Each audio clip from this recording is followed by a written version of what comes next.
जो है हमारे एक्सरसाइज 6.2 परमुटेशन एंड कॉम्बिनेशन की, इसको सोल्व करते हैं। यहाँ पर ये जो 8 है और उसके आगे जैसे ना, ये एक ऐसा लग रहा होगा कि इंग्लिश वर्ड में इसे हम कोई एक्सक्लेमेशन दे रहे हो, वैसा कुछ लग रहा है, पर ये फैक्टोरियल कहलाता है, ठीक है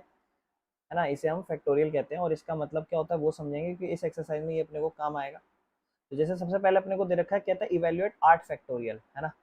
तो बेटा ये ध्यान रखना, आपसे मैथ्स में ये नई चीज जुड़ जाएगी आपसे, 8 फैक्टोरियल। इसका मतलब ये है कि जो 8 है ना, ऐसे 8 गुना 7 गुना 6 गुना 5 गुना 4 गुना 3 गुना 2 गुना 1, है ना। ये नंबर ऐसे से धीरे धीरे मल्टीप्लाई होकर 8 बार आ चुका था, जैसे वन कंजिक्यूटिव नंबर। जैसे अगर मैं लिखूँ 3 फैक्टोरियल, इसका मतलब 1 मल्टीप्लाई 2 मल्टीप्लाई 3, ऐसा। मैं लिखूँ 4 फैक्टोरियल, तो 4 फैक्टोरियल मतलब 4 मल्टीप्लाई 3 मल्टीप्लाई 2 मल्टीप्लाई 1, बात एक ही है, ऊपर नीचे आगे पीछे लिख लो, उससे कोई फर्क नहीं पड़ता।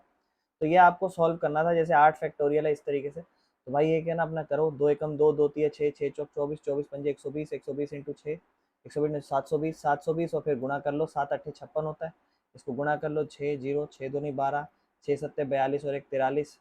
5 जीरो से जीरो, 5 दिनों 10, 5 सत्ते 35 और 1 36, ठीक है ना। तो हो जाएगा 0 तो 3 6 4 10, 3 और 1 4, 4320 इसका आंसर, ठीक है। बस इसमें और कुछ नहीं करना था, सिंपल इतना मल्टीप्लाई करना था। जैसे अगला भाई, अगर हमें क्वेश्चन आ जाए इस तरीके से, ठीक है, क्वेश्चन आ जाए 4 फैक्टोरियल माइनस 3 फैक्टोरियल, तो भाई ये 4 माइनस 3 फैक्टोरियल नहीं है, ये है 4 फैक्टोरियल और फिर उसमें माइनस 3 फैक्टोरियल, मतलब सॉल्व करना पड़ेगा। इसको सॉल्व कैसे करेंगे, देखो 4 फैक्टोरियल को आप कैसे लिखोगे, आप वैसे इसको करोगे तो इस तरीके से 4 गुना 3 गुना 2 गुना 1, और 3 फैक्टोरियल को करोगे 3 गुना 2 गुना 1, फिर आप लिख दोगे 4 तिये 12, 12 दूनी 24, 24 एकम 24 माइनस 3 दूनी 6, तो आप कह दोगे भैया इसका आंसर आ गया 18। लेकिन मेरी बात ध्यान सुनना, अगर मान लो यहीं पे आपको कहता 97 फैक्टोरियल को माइनस करो 96 फैक्टोरियल से, तो क्या करते, प्रॉब्लम आती ना। तो फिर उस केस में, मतलब ये तो खैर इतना चलो तब भी मुश्किल है, वैसे क्या करना था आपको इस केस में, आप इसको थोड़ा सा और अलग तरीके से कर सकते थे, क्या मैं बस वो बताना चाह रहा हूँ। जैसे 4 फैक्टोरियल है माइनस 3 फैक्टोरियल है, तो आप ध्यान समझना, क्योंकि आगे जाके चीज़ें हमें यूज़ करनी पड़ेंगी इस तरीके की। तो जैसे 4 फैक्टोरियल है, तो आप लिखोगे 4 गुना, फिर आप लिखोगे 3, 3 के बाद तो पता है 2 गुना 1 आएगा, मतलब 3 2 गुना फिर 1 आएगा। 4 के बाद मैं 3 फैक्टोरियल लिख रहा हूँ, क्योंकि 3 फैक्टोरियल का मतलब क्या होता है, आप कहोगे भैया 3 गुना 2 गुना 1, और फिर उसके साथ मैं 4 लिख रहा हूँ, तो वो हो जाएगा ऐसे 4, और ये कहीं ना कहीं क्या है, 4 फैक्टोरियल ही तो है, यानी कि मैं 4 फैक्टोरियल को ऐसा लिख सकता हूँ, सही बात है, कोई दिक्कत नहीं। और माइनस में इस तरफ राइट साइड 3 फैक्टोरियल तो है ही, दोनों में क्या कॉमन है, 3 का फैक्टोरियल, अंदर क्या बचेगा 4, माइनस इस तरफ क्या बचेगा 1, 4 माइनस 1 कितना हुआ 3, और 3 फैक्टोरियल क्या होगा 3 गुना 2 गुना 1, और फिर बाहर 3 तो है ही, तो 3 दूनी 6 और ये 3, तो 18 हो जाएगा। मैं जस्ट एक तरीका बताया आपको कि ऐसे भी कर सकते हो आप,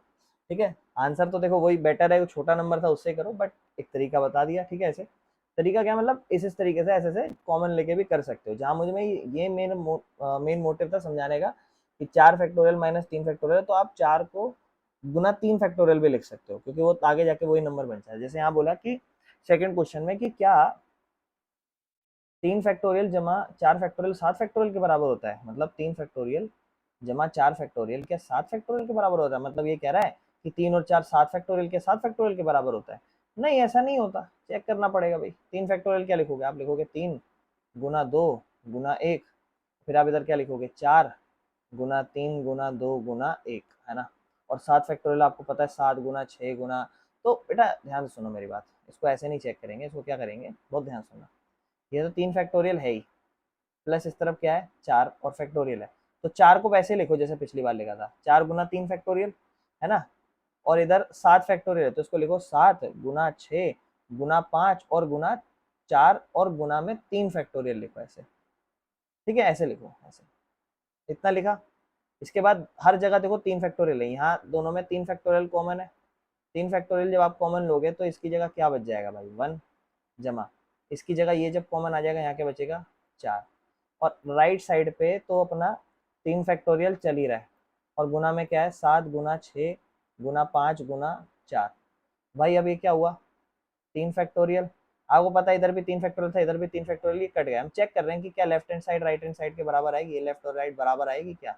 क्या ये लेफ्ट और राइट क्या ये बराबर आएंगी। 4 और 1 क्या हुआ, ये तो सिर्फ 5 रह गया, और ये क्या है 7 गुना 6 गुना 5 गुना 4, ये तो इक्वल नहीं है। बस बोल देना कि हाँ जी नहीं है ये दोनों एक दूसरे के इक्वल, समझ रहे हो, है ना। इसको मैंने कैसे करा है उस तरीके से, वो चीज समझना। 8 गुना यहाँ क्या लिखा है 8 फैक्टोरियल, अगला पार्ट 6 फैक्टोरियल गुना में 2 फैक्टोरियल, क्या करेंगे भैया 8 फैक्टोरियल कैसे अब देखो वैसे 8 गुना 7 और गुना 6 फैक्टोरियल लिख दो, आगे जाके 6 5 4 3 2 लिखो, ऐसे लिख दो, और क्योंकि नीचे 6 फैक्टोरियल है ना और गुना में 2 का फैक्टोरियल ओपन कर देना 2 गुना 1, तो देखो 6 फैक्टोरियल से 6 फैक्टोरियल कट गया, 8 सत्ते कितना होता है 56 और नीचे 2 गुना 2 कटा 1 नंबर पे कटा 28 नंबर पे, आंसर 28, बस इतना ही करना था बेटा। अगला क्वेश्चन चेक करते हैं, आ जाओ। अगला थोड़ा सा अच्छा क्वेश्चन लग रहा है, 1/6 फैक्टोरियल है ना plus 1/7 factorial is equal to 1/8 factorial, ये ओके, और x/8 फैक्टोरियल है बेटा, x/8 फैक्टोरियल, तो कहता है x का वैल्यू बताओ, ठीक है, x का मान ज्ञात कीजिए। भाई यहाँ क्या करेंगे ना, एक काम करो, ये 8 फैक्टोरियल डिवाइड हो रहा है, इक्वल के उस तरफ भेज दो तो आपको पता है इधर आके मल्टीप्लाई हो जाएगा, और नीचे क्या रहेगा 1/6 फैक्टोरियल प्लस 1/7 फैक्टोरियल, और एलसीएम लेने के लिए वो देखो 6 और 7 है ना, तो वो काम करूंगा, ध्यान से देखना, वो काम क्या होगा, 8 फैक्टोरियल तो है ही अपना,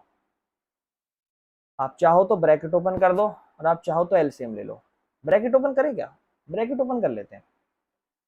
आ जाओ ब्रैकेट ओपन कर लेते हैं, 8 को इससे ब्रैकेट ओपन करो तो लिखो 8 फैक्टोरियल अपॉन में 6 फैक्टोरियल प्लस 7 सॉरी 8 1 जा 8, फिर से वही 8 फैक्टोरियल अपॉन 7 फैक्टोरियल, और बराबर में x तो है ही। अब देखो 8 को कैसे लिखोगे, 8 गुना 7 गुना 6 फैक्टोरियल और नीचे 6 फैक्टोरियल तो है ही, जमा में यहाँ ऊपर 8 है तो 8 गुना 7 फैक्टोरियल और नीचे 7 फैक्टोरियल तो है ही,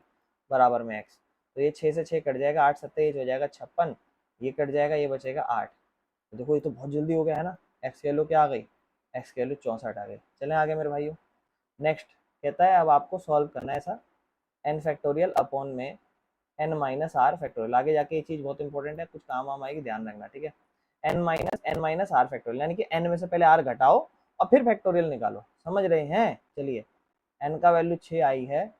और r का वैल्यू 2 आई है, वैल्यू r का वैल्यू 2 आई है, चलिए अरे चलो हाँ r का वैल्यू 2 आई है, तो n की जगह क्या लिखोगे 6 फैक्टोरियल और n माइनस आर पहले सॉल्व करो, यानी कि 6 माइनस 2 फैक्टोरियल लिखो, तो ये 6 फैक्टोरियल को 6 गुना 5 गुना 4 फैक्टोरियल छोड़ रहा हूँ क्योंकि आप समझ ही रहोगे 6 माइनस 2 4 फैक्टोरियल कट गया, 6 पंजे 30 आंसर आ गया बेटा, क्या ही है देखो, है ना। चलें आगे, अगला है n 9 है r 5 है, तो कोई बात नहीं, n है 9 r है 5, तो क्या लिखोगे n फैक्टोरियल अपॉन में n माइनस फिर r फैक्टोरियल, तो n कितना होगा 9 फैक्टोरियल और n माइनस आर मतलब 9 माइनस 5 फैक्टोरियल, तो क्या हो जाएगा 9 गुना 8 गुना 7 गुना 6 गुना 5 गुना 4 फैक्टोरियल, और नीचे 9 माइनस 5 4 फैक्टोरियल, 4 से 4 कटा, अभी सबको गुना करो, 9 8 जा 72, 4 6 जा 7 6 जा 42 और 5 5 दूनी 10, पहले इन दोनों को गुणा कर लेता हूँ, 72 और 42 को गुणा कर रहा हूँ, 2 दूनी 4 2 सत्ते 14, 4 दूनी 8 4 सत्ते 28, 4 8 4 12, 8 और 1 9 और 1 10, 2 और 1 3, 3024, गुना करिए 5 से, 5 चौक 20, 5 दूनी 10 2 12, 1 5 दिए 15, 15,120, ठीक है बेटा, और ये हमारी एक्सरसाइज ख़त्म होती है, ठीक है। इसके बाद इसकी थर्ड एक्सरसाइज स्टार्ट करेंगे, ठीक है, अगली क्लास में थर्ड एक्सरसाइज स्टार्ट करेंगे, ठीक है जी, धन्यवाद।